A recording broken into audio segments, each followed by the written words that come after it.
Dalla legge sul giusto prezzo agricolo lungo la filiera al piano di insediamento abitativo nelle aree rurali, dalla sperimentazione in campo aperto delle nuove tecniche genomiche all'ora di educazione alimentare nelle scuole.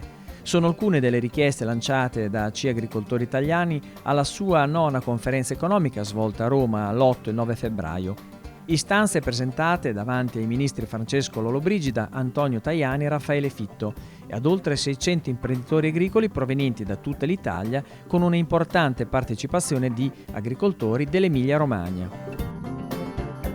4 temi della conferenza economica sono importantissimi per la nostra regione. Abbiamo visto che i ministri presenti nella prima giornata hanno elencato tutte le varie suggestioni che hanno avuto dei documenti politici presentati da parte di CIA. Ci sono alcune tematiche sulle quali abbiamo puntato un po' di più l'attenzione, tipo quello delle infrastrutture e l'utilizzo dei fondi PNRR. Sappiamo che i fondi PNRR hanno in questo momento un'attività importante se riusciamo ad attivarli dove ne necessita. Le aree rurali nostre, come il mondo delle imprese, hanno alcuni aspetti nei quali, se applicati nel dovuto modo, riescono a fare la differenza. Un tema molto sentito è la richiesta dell'Irlanda sull'etichettatura del vino. Ma la presa di posizione dell'Irlanda è contro il liberismo, cioè si fa difficoltà a pensare a una misura che possa vietare o che possa intimare nella mente delle persone il consumo di un qualsiasi alimento o di una qualsiasi bevanda. Distanza tra campagna e città, come diminuire questo divario? Ma prima di fare impresa bisogna avere i servizi. I servizi sono la base per riuscire a pensare non solo di creare un'impresa nell'area rurale, ma anche per fare un progetto di vita nell'area rurale. Senza servizi che sono scuola, sanità, opportunità di collegamenti col mondo è difficile chiedere alle persone di andare a vivere nelle aree rurali. C'è la necessità di fare una riflessione importante anche sulla connettività, in special modo sul 5G, e serve fare una riflessione veramente importante anche sulle tematiche che riguardano tutti i temi che noi più volte abbiamo portato avanti della sanità e che sono strategici per mantenere un presidio territoriale adeguato. Crediti di carbonio, come si colloca l'agricoltore nei confronti di un possibile mercato di questa attività? L'agricoltura è una delle poche attività antropiche che non crea solo carbonio ma lo cattura anche, lo cattura in maniera maggiore rispetto a come lo crea. C'è la necessità di rendicontare agli agricoltori il beneficio che svolgono per questa attività e c'è bisogno di metterlo anche su valore economico. L'altro punto è quello che riguarda molto spesso la parificazione dell'attività dell'impresa agricola con le attività di altri settori. L'agricoltura ha un impatto molto minore di altre parti dell'imprenditoria. Noi su questo credo che dobbiamo riuscire ad attuare un progetto che porti a calcolare veramente quello che è l'apporto che noi diamo alla cattura del carbonio per riuscire a metterlo a valore. La nuova politica agricola comunitaria taglia drasticamente molti fitofarmaci. Come affrontare questo cambiamento? L'Azione pensa che i fitofarmaci e gli agrofarmaci siano strategici per avere un'agricoltura più sostenibile. Gli agrofarmaci, e specialmente in Emilia-Romagna, hanno fatto un salto in avanti negli ultimi 40 anni importantissimo.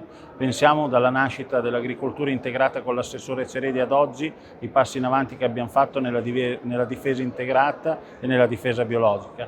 C'è la necessità di avere i mezzi per potersi difendere dalle patologie e dalle problematiche che provengono anche dai cambiamenti climatici, e dall'altra c'è anche la necessità di calcolare quant'è l'impatto se non ci sarà più agricoltura sull'ambiente del nostro territorio. Cioè togliere agrofarmaci significa molto spesso spingere gli agricoltori ad abbandonare le produzioni. Se abbandoniamo le produzioni sappiamo i problemi che ci sono sul territorio. Il territorio sappiamo che fa molto spesso la parte maggiore dell'ambiente. Noi su questo stiamo lavorando per sensibilizzare sempre di più il decisore politico a fare un'analisi asettica di ciò che succede, quindi senza partire già con dei preconcetti che nascono magari anche dalla non conoscenza scientifica delle tematiche, per portare ad avere il metodo da difendere le nostre aziende.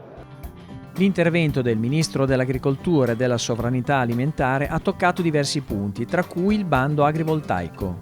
Bando per il fotovoltaico teso all'autoconsumo. Intanto non conosci forse nemmeno le dinamiche di produzione. Chi produce riso sa che in un momento consumi 5 e in altri consumi 100, perché non è orizzontale il consumo di energia.